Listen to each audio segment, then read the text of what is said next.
hit the start recording. Welcome to the Sour Cream Hour. Welcome to the COVID Sour Cream Hour. COVID Sour Cream Hour. We may all have COVID, but we don't know it. Yeah. At least one of us does. of the people who have been in these episodes, one of us does. One of us has it. You know, of the... did you know that 1 in 3 people have COVID? It's not me. It's not you. And then I visual gag, turn at the recording. And then it just I just flip it around. I don't even know. All right. Okay. That's a good way to start. That is. Well, welcome to the Sour Cream Hour. We're starting our food-named hour bits. We had the pickle hour last time. Mm-hmm. I get to name the next hour. I'm pausing the recording here. Hold on. This is where we put the Sour Cream Hour. Welcome back to the Sour Cream Hour. We've come full circle, except this time we're in the right chapter. We're not in the wrong one. No one needed to know about that, though. That's just a me and you gag, you know?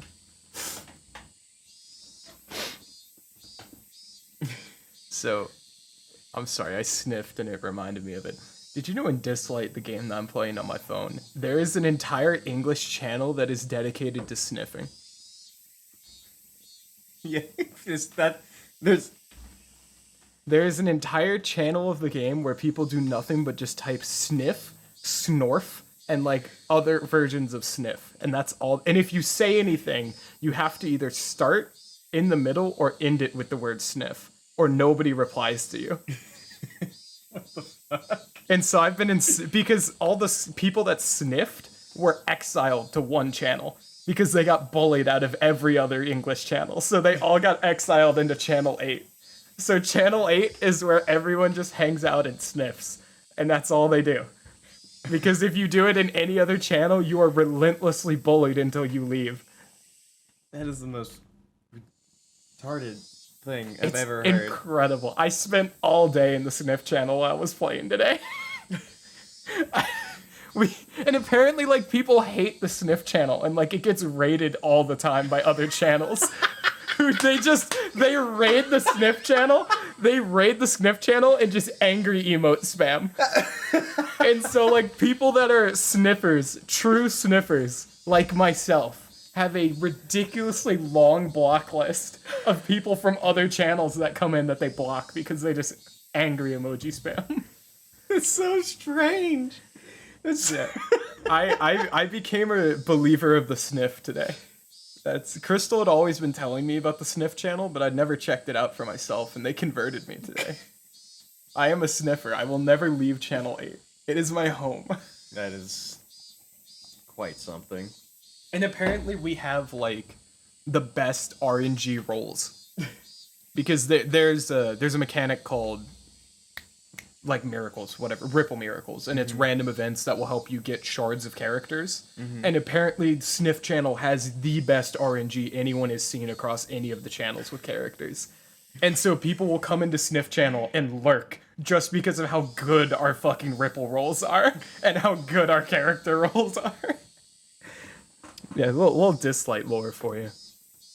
But yeah, I became a sniffer today, and I don't think I'm ever gonna not be a sniffer. Now, I have to make a decision. What's the name of this episode? The Sour Cream Hour or the Sniffers? You could combine them and be the Sniffer Sour Cream Hour. The Sour Cream Sniffers. All right, we got the title of the episode. All right. Welcome back to Sour Cream Sniffing Hour. Big sex. Let's get started. Kate. All right, Keiichi, how you feeling? Gamer, do I remember how to do Keiichi? I do. At first, I thought it was a dream. Oh yeah, Keiichi killed a guy. Yeah. He killed someone, yeah. I like forgot about that for a minute. Yeah, this is post-murder Keiichi. What? Where do you think we are? Welcome to Spy Butter Knife TF2 hour. You missed Keiichi smash a man as humanly fast as possible with a bat. Fast as humanly possible. It went really quick. It was like, you know? Like, Alright, you know you're cutting that out, right? Me? yeah. No, Talking I to know. myself in the future. You got any words of wisdom to depart? No. Download Dislike, join the Sniff Room, channel 8. I'm gonna DM you on Discord and you're not gonna be playing the game anymore. I hope that I continue I to will play provide proof in the video. You will see on screen our secret DMs of him not playing Dislike anymore. Mission failed. We'll get him next time. That's not true. That's not going to happen. It's gonna zoom in every single time you hit your fucking hand. That's not gonna happen. It's not true. It's not. I need a weapon. Master Chief. They put him in the soda. The lights at home were dazzlingly bright. I'm not tabbed in. God damn it. Suddenly, they reminded me of how hungry I was. I checked the clock and saw that it was almost 7. I'd thought for sure it was 2 or 3 in the morning already. I was surprised at how messed up my biological clock had gotten just from this one night. There was a warm light coming from the curtains in the living room window. I saw that word was there. The worlds between here and what was beyond those curtains were so different. If only that man hadn't shown up, I would have been in that light. I'd still be excited from the festival, and I'd be talking to my parents about how much fun I had with all my friends. And then, even though they made a hot meal for me, I would have eaten it. And then, even though they made a hot meal for me, I would have eaten way too much at the stalls, barely eaten any of it, and gone back to my room. No doubt, I'd crawl into my futon and easily let myself fall asleep. He's a killer now. He's a murderer. Canonically. Yeah. I mean, he was a good before, but he is again. Yeah, but like he had to live with the fact that he murdered Mion and Rena for like 5 minutes, and then he died. Yeah. We're in like the middle of the game. There's a lot more game for him. He has to at live least with 3 this. days. Yeah, at least 3. At least 3. But right now, I was completely different. There wasn't a single ember of warmth from those weak streetlights. Right now, I was unconnected to any time spent with my family, and there was neither warm food nor the time to allow myself to sleep. My body exposed to the cold rain, I knew that I had simply... My body exposed to the cold rain, I knew that I simply had to spur myself on to accomplish what I must. I realized how timid, how cowardly I was becoming. For what reason did I need to kill someone, even if it felt this terrible? I'd lost sight of my purpose. I selected the fastest, most fundamental way of saving Sadako, and executed it without hesitation. That man was dead. He was gone. He would never, ever hurt Sadako again. We all thought frantically for days on end about Sadako's problems, and finally, with no options, we gave up. And I had solved it in one night. By myself, without anyone's help. Right about now, Sadako would be making dinner for her uncle, despite not knowing when he'd return. And she might be spending the night trembling in fear of whether he'd yell at her for how it tasted. But her uncle wouldn't come home. She wouldn't have to fear his wrath, nor let him make her feel sad. I see. I did it. I successfully saved Sadako. All I'd been thinking about for a long time was killing that man, and I'd forgotten the feeling that it was actually all to save her. I did. I did something good. That's right. I did something good, didn't I? I felt hot tears coming from my eyes. And that's when I first realized that the exhaustion I'd been feeling was actually guilt. The blade of guilt, for a while now, had just been scraping away with its tip, hurting my heart. It hurt so bad I couldn't stand it. It was throbbing painfully. It hurt so much, it was so painful that I cried. I cried tears of joy at saving Sadako. I didn't know why, really, anymore. I just cried. My tears fell and fell. As I stood there for a while, coming to terms with these warm tears, my heart was comforted a little. Alright, Keiichi Maebara. That's enough. There's nothing to regret or feel ashamed about. Both my body and mind were thoroughly exhausted, and that was a fact. It was only natural I couldn't feel anything. Even tomorrow, and the day after that, I might not be able to feel anything for a while. But there was one thing that was true. There was the undisputed fact that I had... There was the undisputable fact that I had saved Sadako. One day, we would surely be rewarded.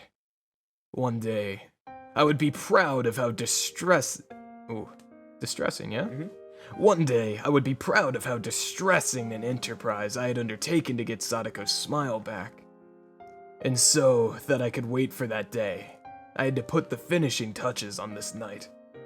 If I left it undone, everything I'd accomplished today would be for naught. Gamer. I looked back up at the night sky, which didn't look like it would stop raining anytime soon. Then, I rubbed my eyes and summoned forth energy from my core again. How long did I plan on spacing out? This isn't the time for daydreaming. If someone could find that corpse this very moment. That pessimistic thought was proof the very natural emotion of fear had returned to me. As I allowed the fear to spur me onwards, I went to look for the other shovel and the lantern inside the storage room. I was gonna say,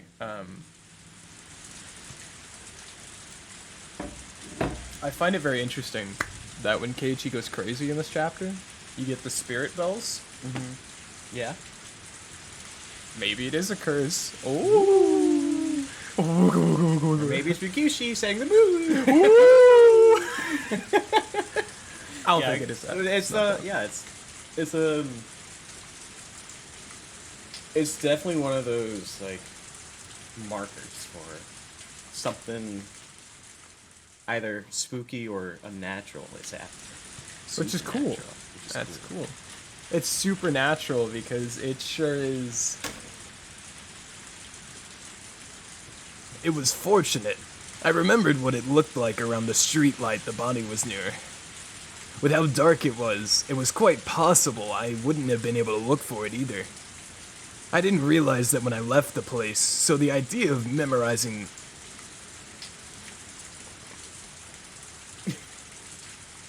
I didn't realize that when I left the place, so the idea of memorizing the spot hadn't even crossed my mind. And that's why I had to call it fortunate that I managed to get back to the body like this.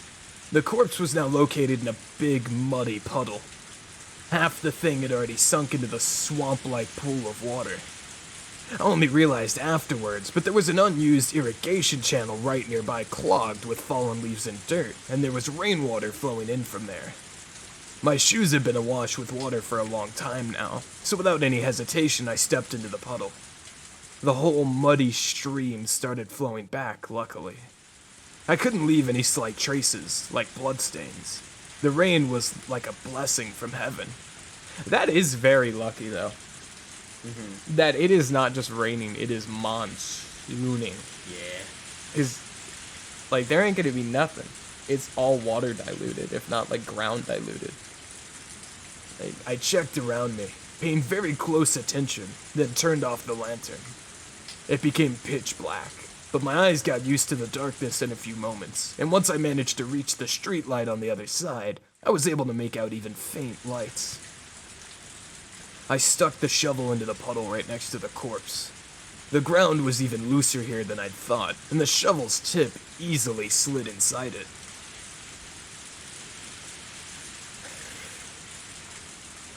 That was a visual Tyler joke. You'll know.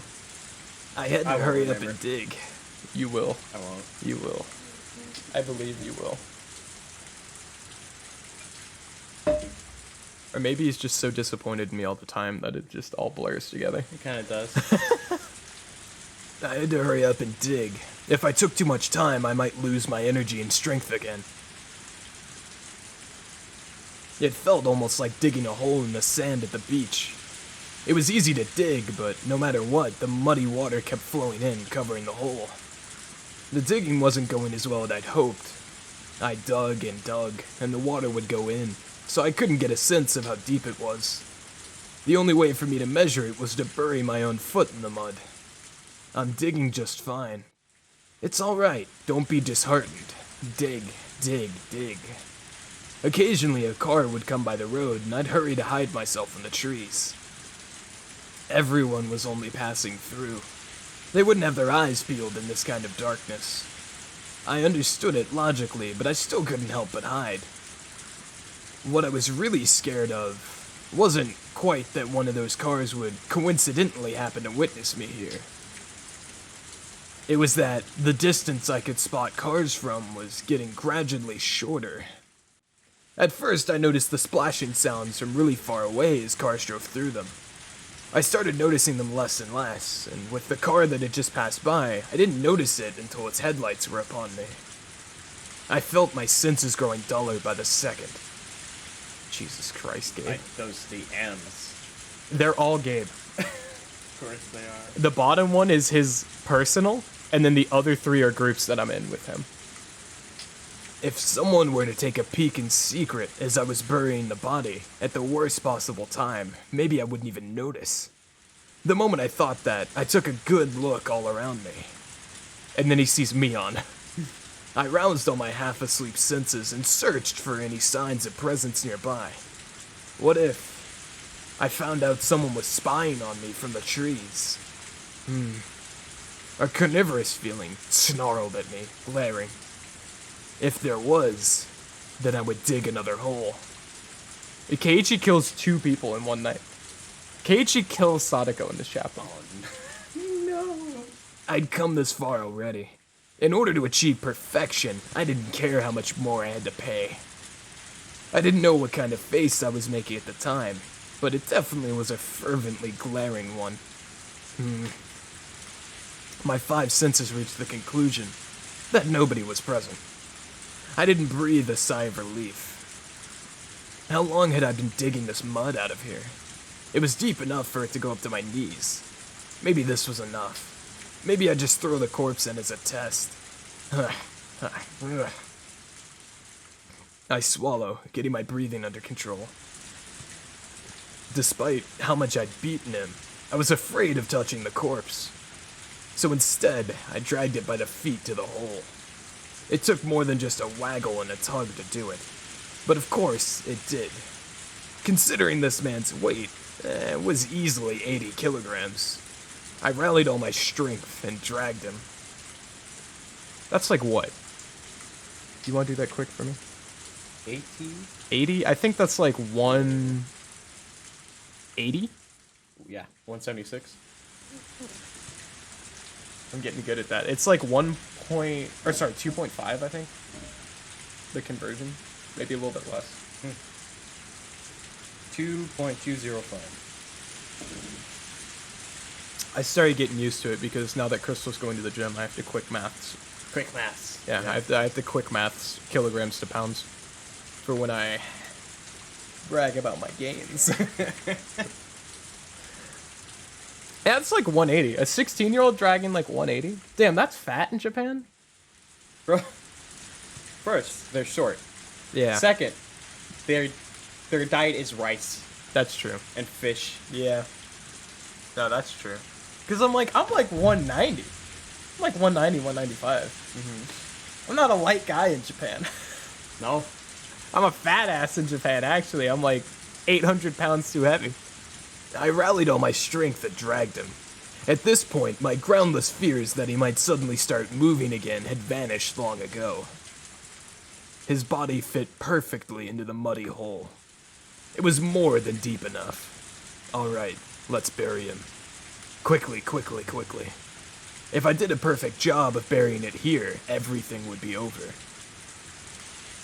I would hide it in the hole, and none of this would have ever happened.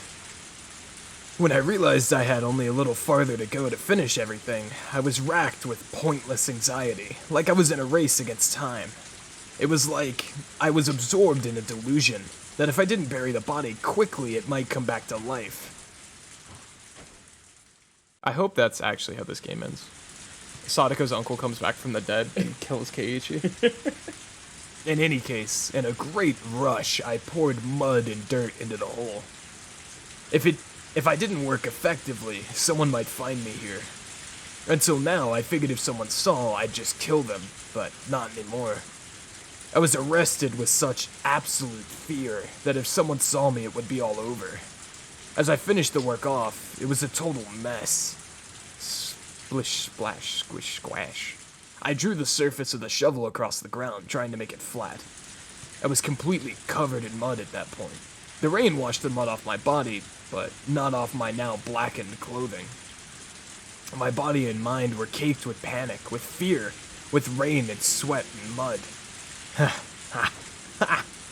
My shoulders heaving, I threw down the shovel and sat down in the mud. I was so exhausted that I wanted to lie down right here and sleep. It was over. This time, for real. It was over. The man was now in the bottom of the wet dirt. Right this moment, there were traces that this place had been dug up, but the rain and flowing muddy waters would completely cover it all within moments. Yes, it was over. I did it. I did it. I did it. You motherfucker! Keiichi said the fuck word. That, like, it never happens. Damn. And then I fell over backwards, face up in the mud. The raindrops pelted my face without mercy, but I didn't care. After staying there for a while, resting my mind, I got up again. It was over. I get up. So let's go home. You've already buried the whole thing. So now, it's like it never happened. It never happened, so there's no reason for me to stay out here and get rained on. I wobbled to my feet. I wouldn't use the shovel anymore. I considered disassembling it, but I didn't have the strength in my absolute exhaustion. I didn't really need to take it apart anyway. Dragging the shovel behind me, I headed towards the light. I stood up my bike. It had been lying in the grass by the road. I didn't know how I was going to get the still assembled shovel into the front basket. I put the shovel down the back of my shirt like I'd done with the baseball bat. Unlike the back. What? Unlike the bat, the corner of it was on my back, making it very painful. Plus, if I relaxed my posture even a little bit, it would fall out behind me. I ended up having to carry the shovel in my left hand and ride my bike using only my right hand. Based Keiichi. Not only was I in a state of total exhaustion, this was a downpour. One hand on the handlebars. I was swaying to and fro like a drunk. But I didn't care. Even swaying like this, I got a little closer to home every time I pedaled. I saw two lights swaying slowly in front of me. A car was approaching. Oh no, I needed to get out of the way. From far away in the shadows of darkness, a car appeared. Oishi. Could you imagine? Could you? my Obama-san! Could you? What are you doing here? Imagine of everybody that would pass Keiichi, like in a downpour in the middle of the night after he killed someone, it's Oishi. Right? That'd be fucking. Oh, that would be so bad. Its dazzling lights I can washed think of over worse me. people to find, though. Who do you think? I'm not saying. Oh, is it like spoiler? No, I'm just not saying. All right, fair. Rika.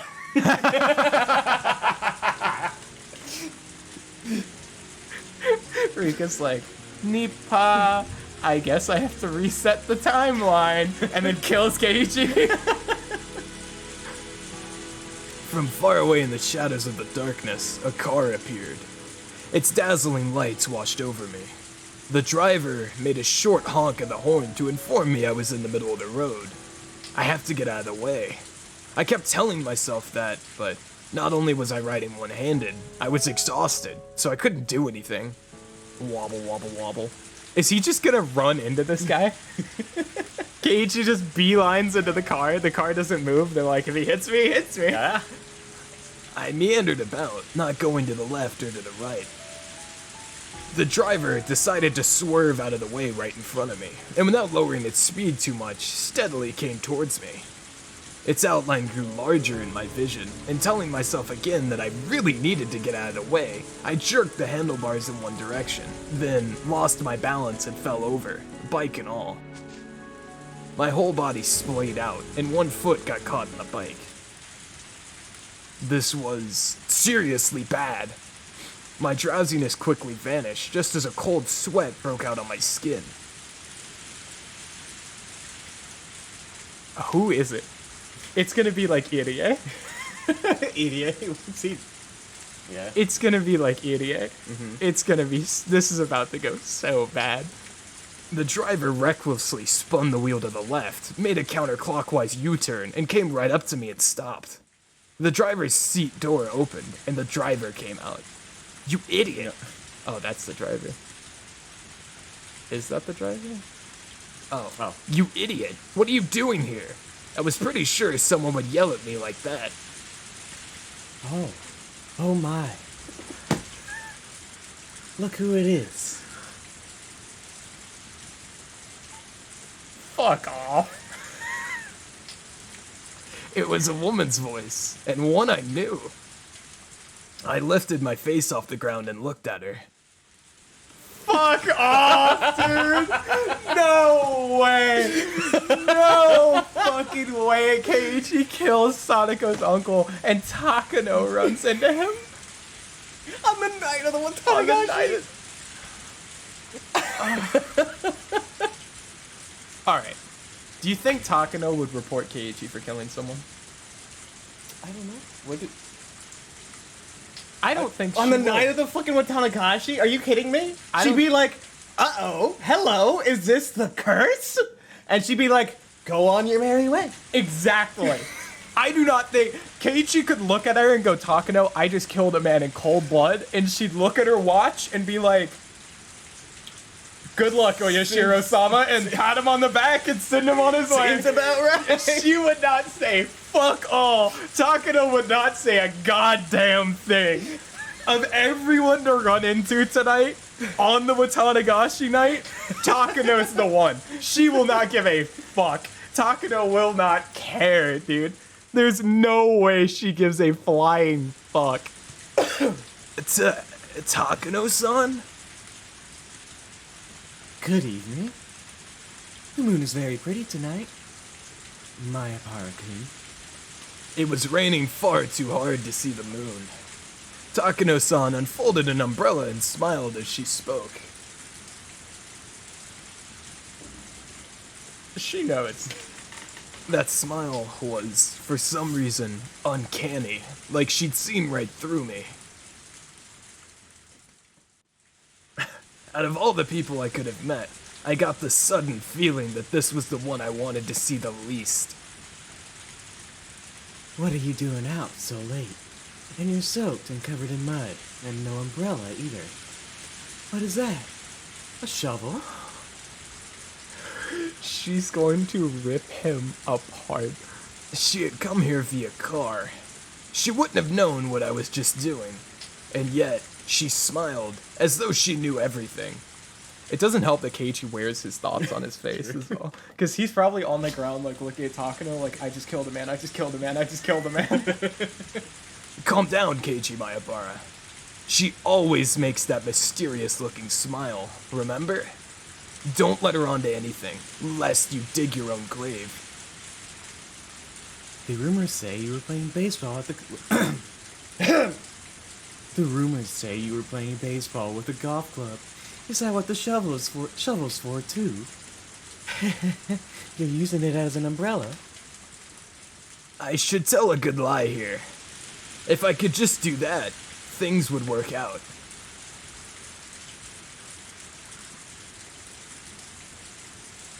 Not the play. This was not the line. Not the play? No. Why not? The play would have been like, haha, you know me. Okay. And then keep walking as you hold the shovel above your head like an umbrella. Like a drying pan. Yeah. He scoops the rain off his head, you know? Oh my god. When I went with Rena to go digging for treasure at the dam, we forgot this there. And you went to go get it, and you went to get it in this downpour. When I left my house, I didn't think it would rain, so... Oh, it's been raining for a while. I was gonna say, though. Casey admitting that he's been out for hours. Sorry. You've been out for quite some time, haven't you? Well, yes, I was kinda wandering around.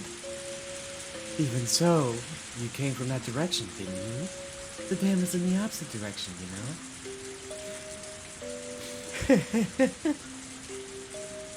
Takano-san was clearly aware that something exceedingly abnormal was happening with me. And as she played her little word game, she was enjoying driving me into a corner. Maybe she had a vague guess, just from the situation, of what I'd been doing. My timing really sucked. To run into her, of all people, of all the times. At the very end, I could only be frustrated at my terrible luck. I'd done so much, and the end was literally right around the corner. So why at this very end, did I run into her, of all people? What did you do, Keiichi What do you do? Oh, sorry. What do you do, Keiichi Mayabara? You're still holding something that could be a dangerous weapon. Keiichi kills Takano-san. Keiichi kills Takano, puts her in the back of the car, drives the car into the swamp, looks at the shovel and is like, bitchin' Satoshi too, and then throws it into the swamp. Will you silence Takano-san? Even if it would be simple to kill Takano-san, dealing with the car she'd come in afterwards would be an issue. I couldn't drive a car. It was completely different from a motorbike. But even if the car was here, as long as there was no proof I killed her.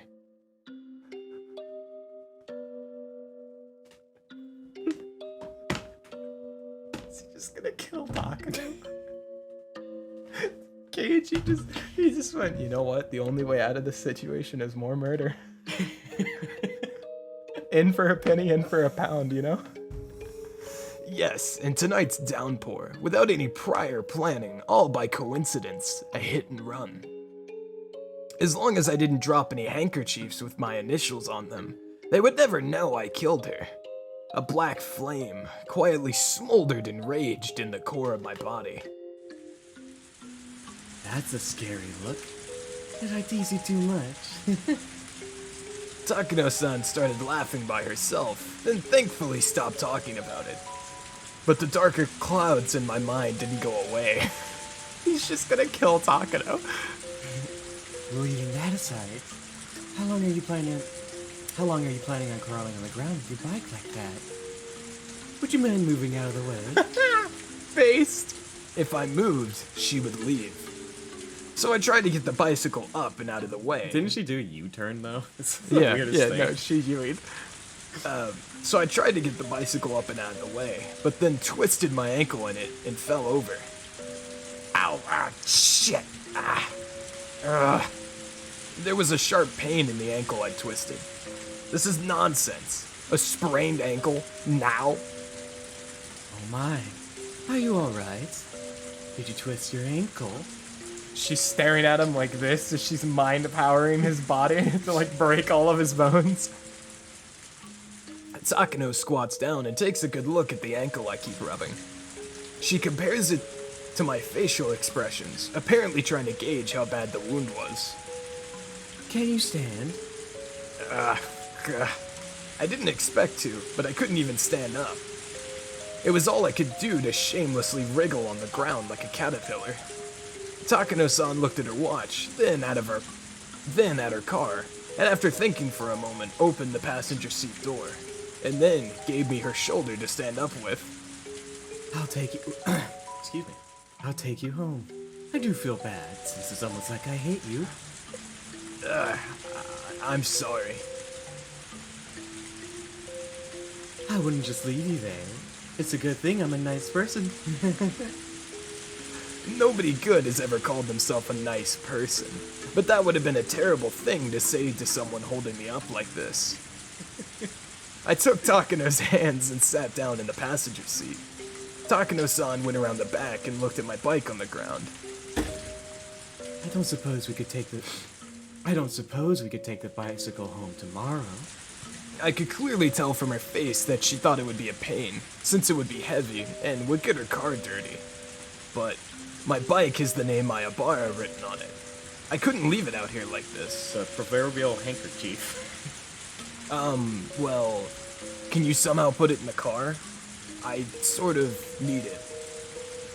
The trunk is already full. Tomatake Flash. Tomatake Flash is in the trunk? The two Watanagashi killers run into each other at the same night. The same night. Takano killed Tomatake and put him in the trunk, right? Uh-huh. Keiichi killed Sadako's uncle and put him in the ground.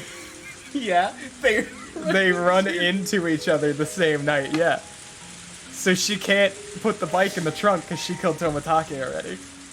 And they're both trying to be like, I didn't kill anyone tonight. Wink.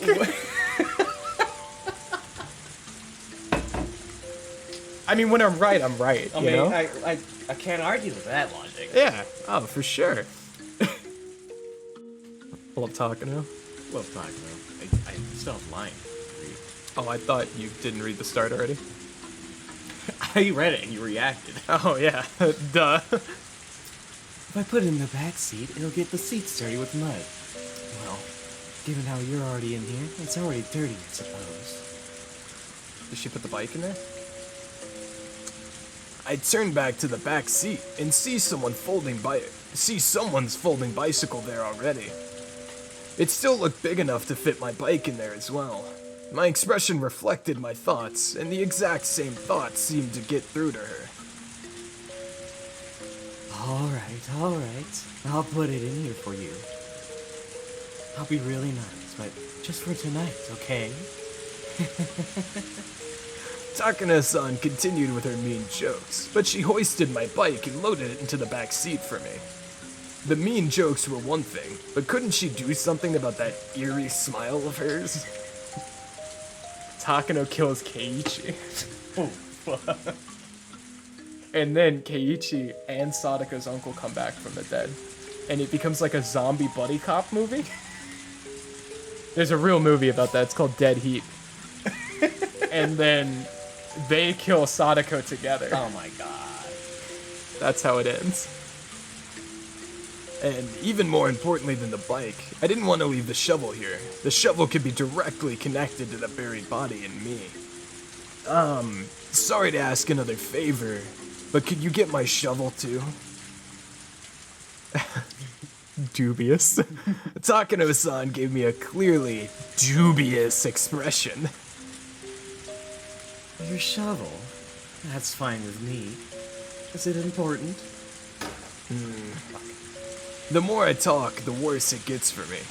That's how I felt, so I didn't force myself to answer her. Eventually, outlasted by my silence, Takano-san gave a short shrug and sighed. Alright, I understand. You need a shovel, right? You don't need to make such a mean face. Takano-san brought over the shovel that was lying in the middle of the road. I clutched it like I'd never let go of it again. And Takano-san watched me with a puzzled look.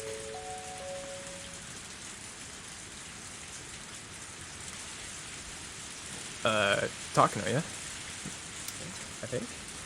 Should be. Let's head off. Sounds like Takano. Okay, let's be off. Mayabar-kun, you live at the Mayabar mansion, don't you? Why does everyone call my house the Mayabara Mansion? Because it's actually a mansion. It must be nice to be rich. As she spoke, Takano-san pulled the handbrake and stepped on the gas. After making a skillful U-turn using the shoulder of the road, she steadily increased in speed. From the rearview mirror, that accursed place seemed to melt into the darkness.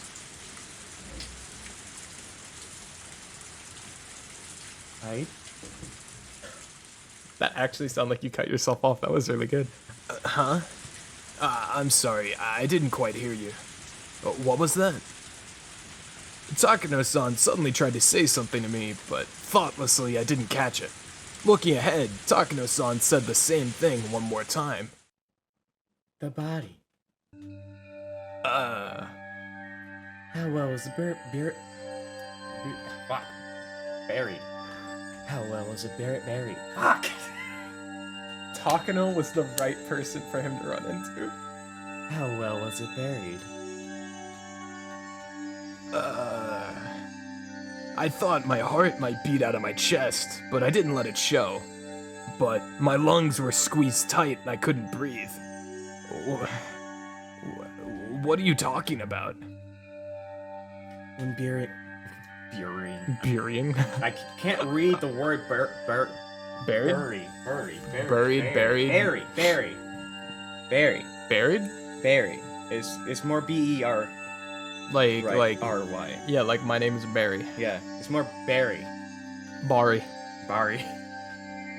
When burying bodies in the mountains like these, you have to bury it very deep because wild dogs will often smell the corpse and dig it out.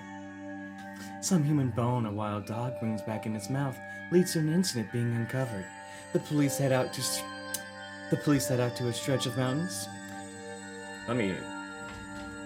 Some human bone a wild dog brings back in its mouth leads to an incident being uncovered. The police head out to a stretch of mountains. It's actually pretty often. It actually happens pretty often, you know.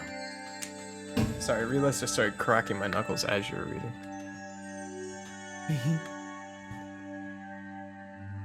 Pound, pound, clang, clang. Huge rusted bells started ringing in my head.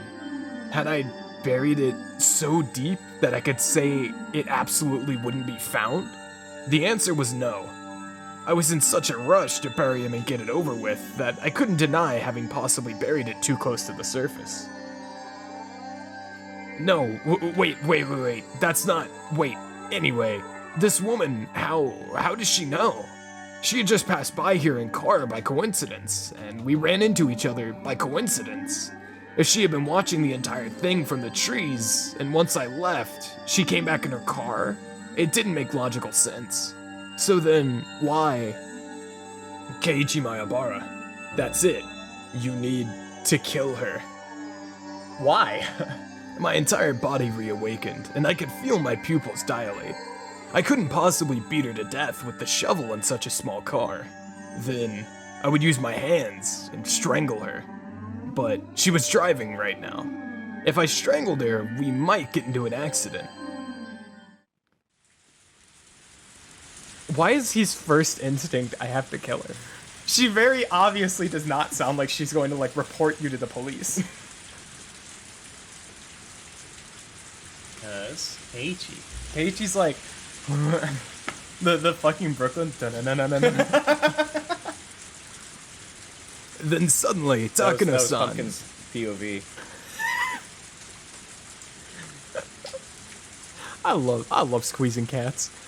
Then suddenly, Takano-san turned and looked at me. What? No way to retort. For a moment, I was surprised. What was she talking about? It would seem we're not a very good match. Takano-san said, disappointed, returning her gaze ahead.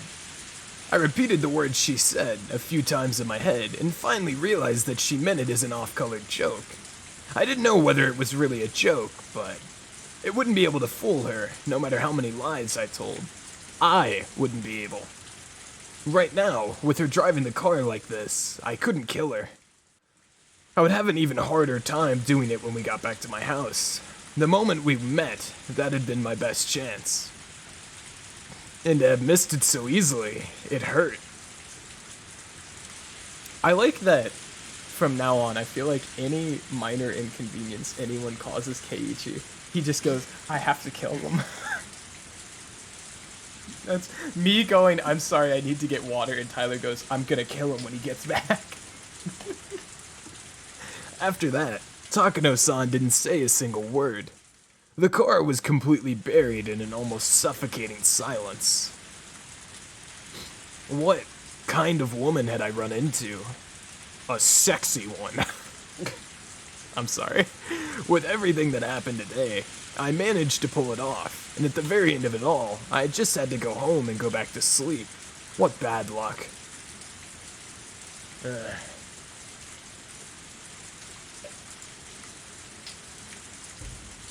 He's gonna pass out in the car, and he's going to wake up in Takano's house and be like chained to the ground. And Shion is going to be digging nails in his hand, like at the end of Watanagashi. Oh my god. It's lit. As my sleepiness gradually overtook me, the anxiety I felt steadily started to matter less and less. Is this alright, Keiichi Mayabara? You probably should not leave this woman alive. Right now, I'm tired. She stepped on the brakes, and I jerked against my seatbelt. That woke me up. I thought I must have fallen asleep by accident. I looked out the window, and there was a big building with faint lights on. It was really dark out, but I knew immediately it was my house.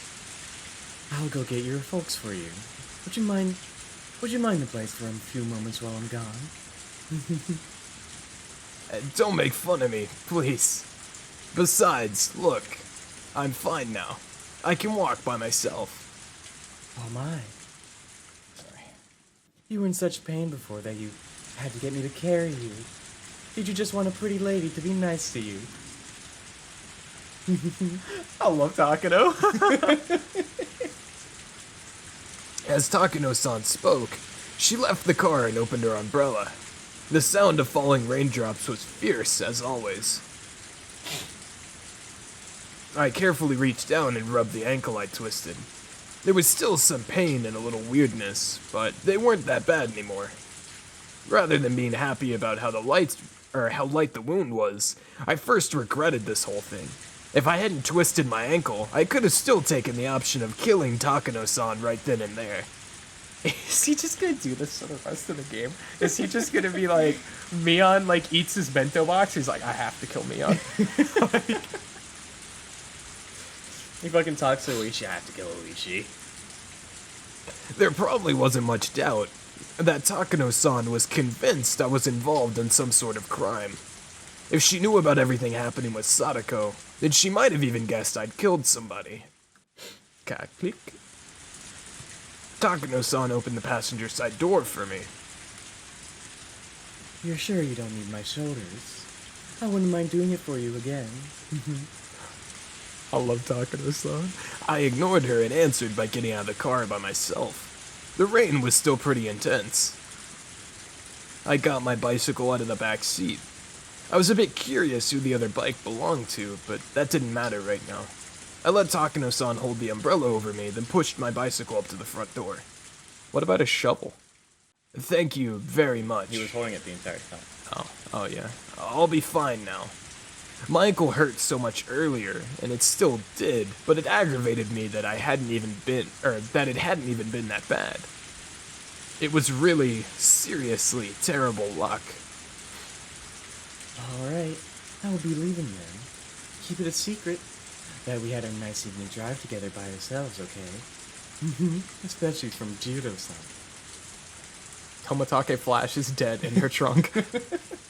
Jiro-san? Oh, she meant Tomatake Flash. I suppose she calls him by his first name. His full name must be Jiro Tomatake, then. Flash.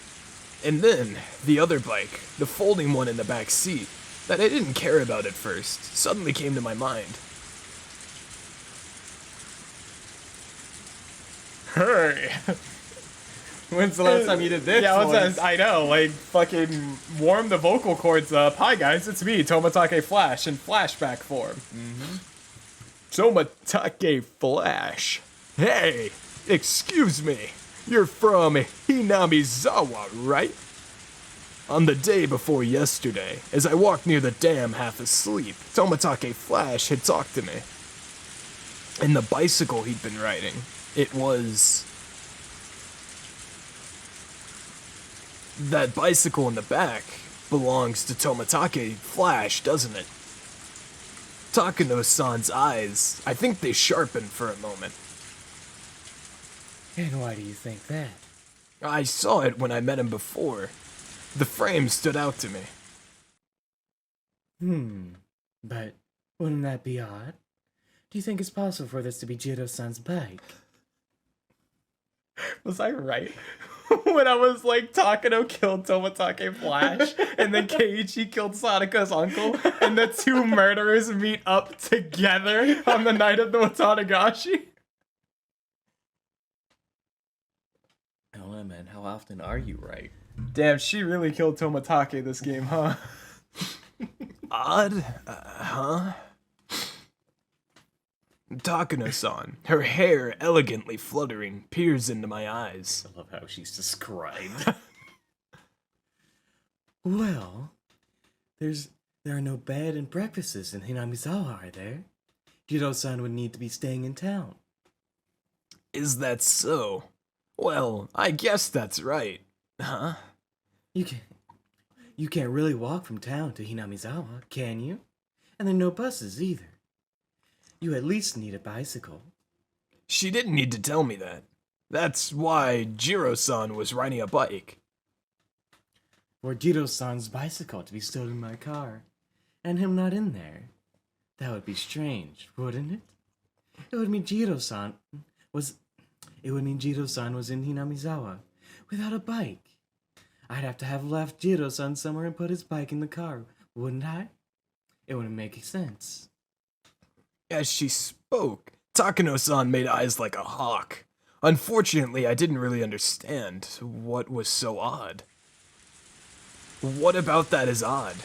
Aren't you and Tomatake Flash friends? I don't really think it would be strange for there to be some reason you had his bicycle in your car. Oh, but it would be.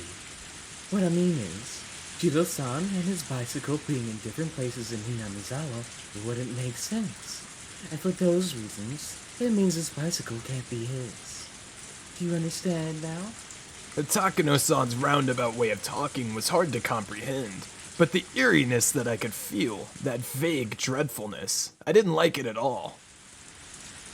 Jiro-san can't be without his bike in Hinamizawa. So therefore, Jiro-san is with his bike in Hinamizawa. His bike in the back seat and his dead body in the trunk. But the most wild, instinctive part of me warned me not to pry.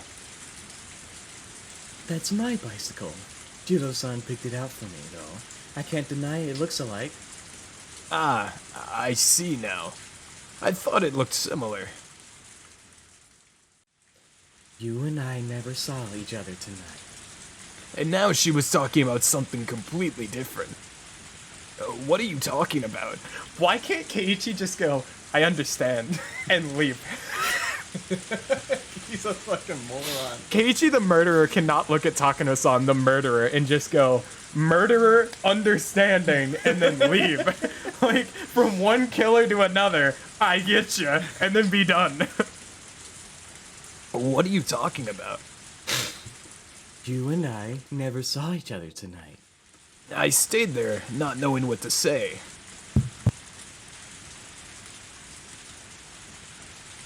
Takano-san repeated her eerie, succinct phrase to me again. You and I never met this night. Understood. All he has to say. You and I never saw each other tonight. Something cold and unpleasant crawled up my spine. I knew because I killed a person with my own hands before. Before I came to the conclusion that I only had one chance to beat this woman to death to keep her quiet and I couldn't hesitate. So I could tell that she'd arrived at the very same conclusion. My instincts warned me again. I wish I'd never met this woman.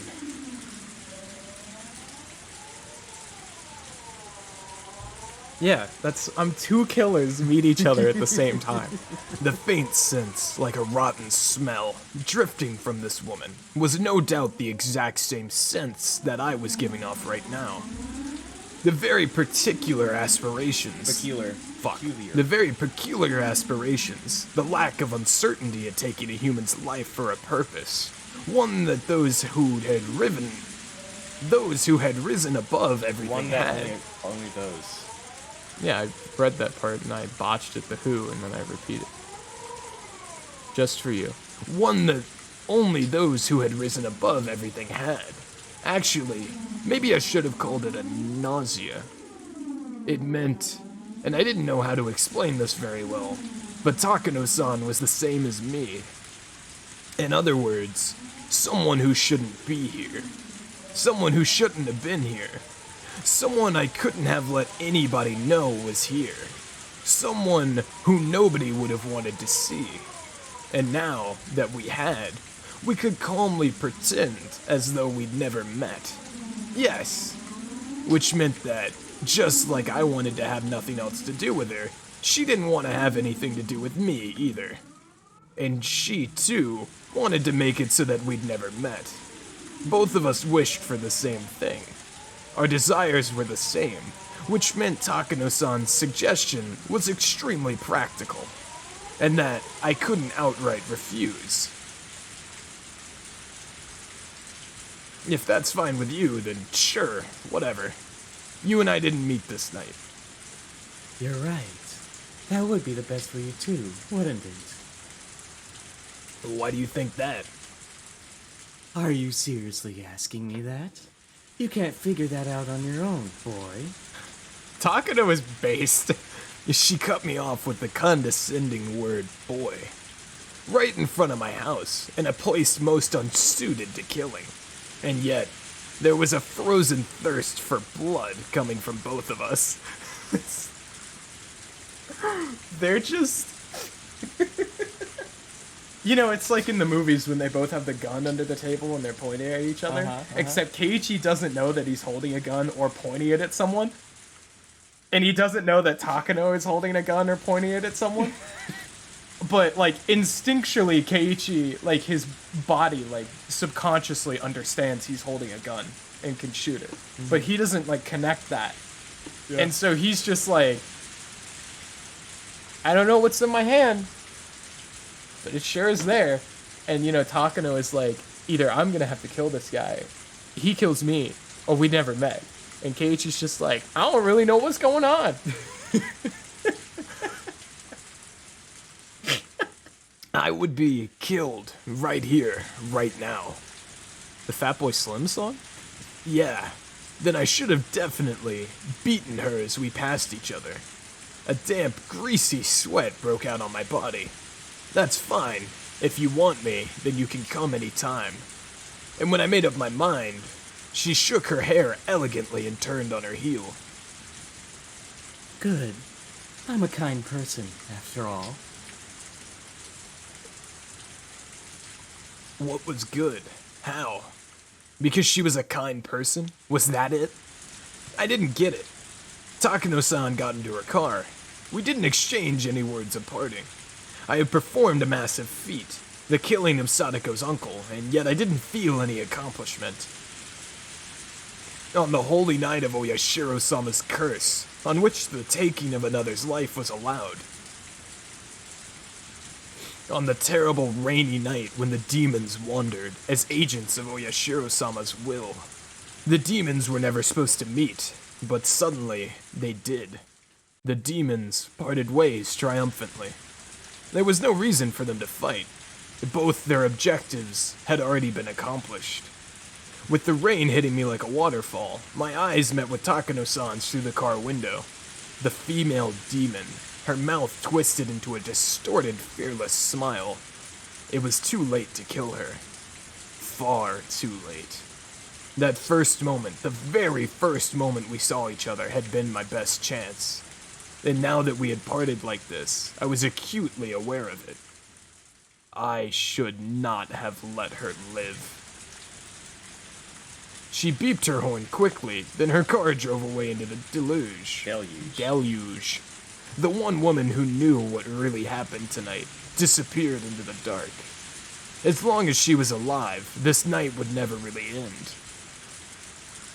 why does Keiichi think he has to kill her? I don't know. Like, very objectively. And he said it himself. Uh-huh. Both of the demons of Oyashiro's agents tonight went out, accomplished their task, and accidentally ran into each other by chance. Both of them decided that they do not need to fight because that is unnecessary, and parted ways. Under the promise of neither of them saw each other. It's fine, we did what we needed to do, we can go separate ways. What does he think, she's gonna come back and kill him for fun? I don't know. I Like, have no idea what he's. His thought process here isn't very, it just, very clear. it fucks me up because he literally said outright the two demons had both accomplished their tasks and accidentally ran into each other, but decided that they did not need to fight. So you would think they decided they didn't need to fight, they went different ways, and that'd be the end of it. Right. Because you're both, it's not like you guys are gonna rat each other out. Takano's not gonna go tell everyone about how you killed somebody. You're not gonna go tell everyone about how Takano killed somebody. You know that Takano killed Tomatake. It's very Mutually obvious. assured destruction here. Literally. Like, you know that Takano killed Tomatake, and it's very obvious that you killed somebody. So you both have shit on each other. No one needs to do anything. You can just hang out. You don't have to pull a trigger. No one said. You don't have to do this. No one said Keiichi was a smart man. You don't have to do this, Keiichi. You know, killing Sadako's uncle, whatever, right? Maybe you felt like you had to do it, whatever. But you don't have to kill Takano. This is your greatest ally that you're going to kill. For the sake of, like, no one can know. Like, she's not gonna do anything, dog. Just get into an accident, I thought to myself. In this downpour, slip on some mud or something, fly face first into a tree and die. That wasn't a delusion, a wild flight of fantasy. It was an earnest wish. Yes, it was a command. Die. Die. And keep your mouth shut for eternity. Because I have no doubt, you're wishing for me to die all the same. My curse upon her faded emptily as Takano-san's tail's lights disappeared into the utter darkness. Her car lights were completely out of sight now. Even the sound of the engine faded into the sound of the heavy rain, which was inaudible now. I too turned on my heel. The sound of no. And was inaudible, because you said which was inaudible, which makes it sound like the rain is inaudible now. I'm gonna kill you. You gotta, I mean, I'm gonna kill you. imagine you're listening to this and you hear yourself say that, and you're like, wait, that doesn't make any sense. Like you can still hear it. Keiichi moment. I'm going to kill you. Just for you. Even the sound of the engine faded into the sound of the heavy rain, and was inaudible now. I too turned on my heel. To draw the curtains on this insane night. To open my front door and end it all. I began walking towards the front door. I was covered in mud and I made a squishing sound with every step I took. Squish, squish. Don't worry, Keiichi Mayabara. Squish, squish. She'll die. Squish, squish. Her end will be as miserable as she is. I'll throw her into some flames alive and let her dance until she's burned to a crisp.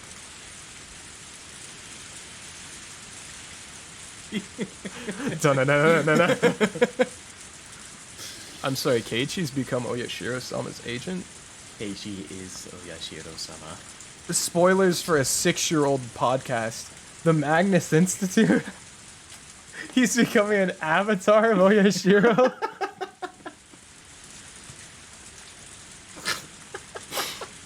Spoilers for like a 6-year-old podcast again. Sorry about that. I'll burn her to ashes in the fires of hell itself until she's roasted as much as she deserves. I wish. I really do. Squish. Just now, I hadn't taken a step. And yet, a footstep. Without emotion, I turned around. If there was a footprint there that wasn't my own, then it was obvious someone else was behind me. Was somebody else there? I was sick of this. Whoever it was, I was sick of everything tonight. This time, I would kill them. Sadako, please. I'd kill them without a second thought.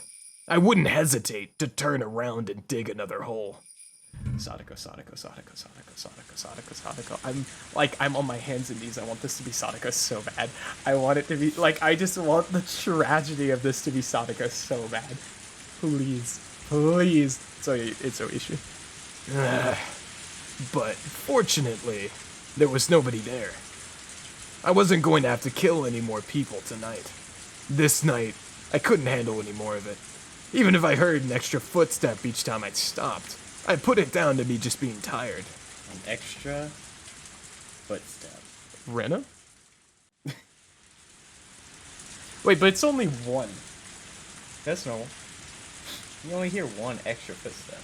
Well, no, I'm saying, like, step, right?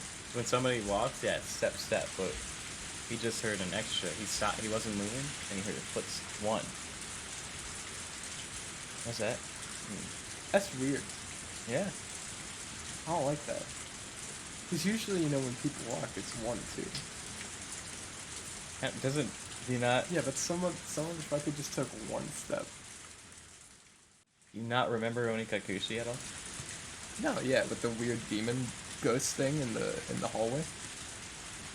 Yeah, Yeah. yeah, he did feel something strange behind him there, but... Yeah, when Rena is stalking him through the food mart and mimicking his steps. That also what you're talking about? Maybe. This is a Rena moment. Is it? You think Rena watched him kill somebody? She's really fast to be able to follow the car like that. That's pretty impressive. We did hear bells there just a second ago. Yeah, it's Ghost. Spooky. Go! He's gonna fucking break his desk. He's gonna break his lamp. It was my balls. I don't know why I said that. It wasn't funny. It's never funny. It is sometimes. You just don't know when to laugh. Okay. Any final thoughts? I can't believe Takano killed Toмотake Flash in this canon. In this canon? Yeah. Just this canon? I don't think she did it every time, no. You don't? Okay. No. This is just a completely different timeline. Yeah. What's the criteria for her killing Toмотake? She's got the bike. Yeah. What's his Sadako? What's her Sadako breaking moment that makes it so she kills Toмотake Flash if she doesn't normally?